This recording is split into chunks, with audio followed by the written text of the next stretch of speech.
What's more terrifying than a relatable post-apocalyptic world where a country can't go bankrupt and all laws can blow out the window? This is the premise of Slow Damage. So I have played Slow Damage, played the first 2 chapters, about 10 hours or so, and I would like to give my first impressions, my thoughts about it. And the story goes, in the near future, Japan economy goes in the toilet basically, and a group called the Takasato group comes and takes Shinkumi, a city near the mainland, and built in it lots of casinos and pleasure houses and whatnot. And the economy picks up again, but the damage it kinda done, and after a decade or so is where our story takes place, in the fictional city of Shinkumi. And our protagonist's name is Dua. He lives in Murasa's clinic and works there as a receptionist. He is very eccentric. It's where it picks up from his life, how he deals with all what's going on and the people around him. So I'm gonna talk about the characters. The main protagonist though actually is the least character I like so far. I mean, I can understand him and the environment he lives in, and I find him to be careless. He doesn't care about his action or how it affects the people around him, and he just do whatever he wants whenever he wants. But I like his brutal honesty, if that counts. The next character is Taku Murase. He is the owner of the clinic. He is Taku's basically caretaker. He is very genuine and loving person. He takes care of a lot of people. He's just so lovable. And yeah, he needs some of that self-love because he works himself a lot. That's why I like him a lot. Also his friend Ray, who works at the clinic as a part-time, but his main job is at the bar called Roast. He is bubbly and enjoyable to have, and also cares a lot about Dua, and kinda lecture him to take better care of himself. So I like him a lot, honestly. He's a breath of fresh air to this guy. And those are the 2 main love interests that we meet so far. Yes, the other 2 we don't meet. Throughout those 2 chapters we don't meet them, which is unusual for a BL or any visual novels actually. And most of the side characters really add to this world, and yeah, some of them in good ways, some of them are not.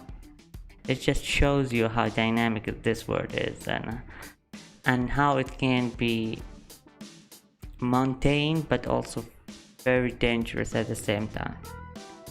Now let's go on to the visuals, which is honestly outstanding. It's breathtaking. From the character design to the background, all of it are really amazing, and it flows together beautifully.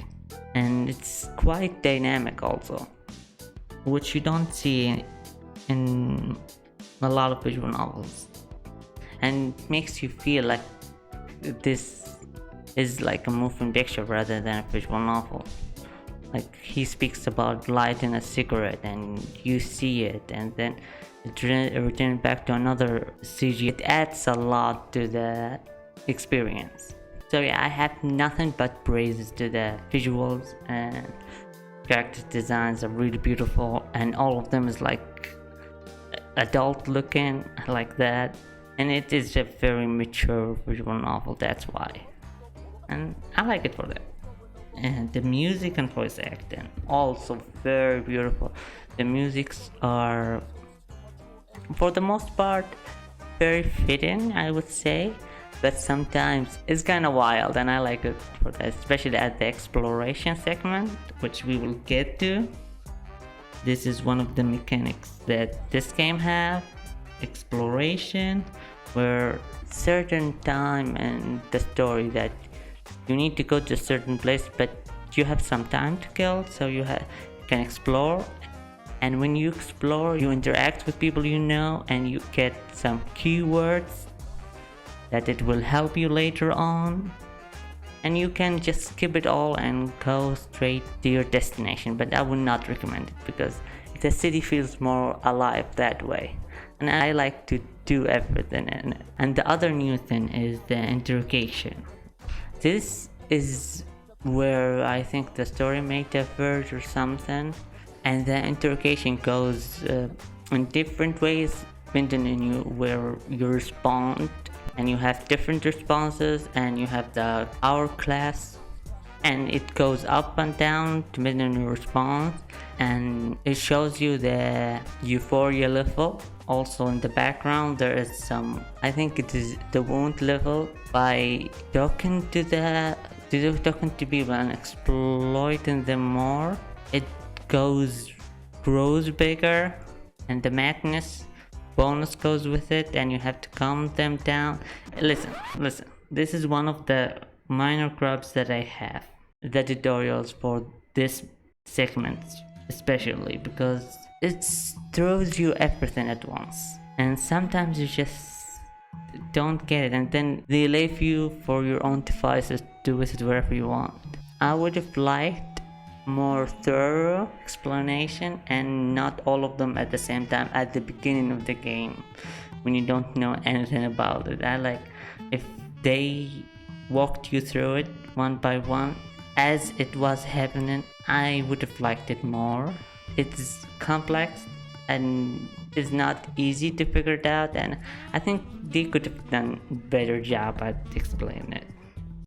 Other than that, another funny thing I would say is not a gripe, but sometimes you meet people in the exploration segment and they will respond to something happened to you, and then they will respond again after the exploration ends. They are in the main story, they will respond to it again, and it's kind of funny.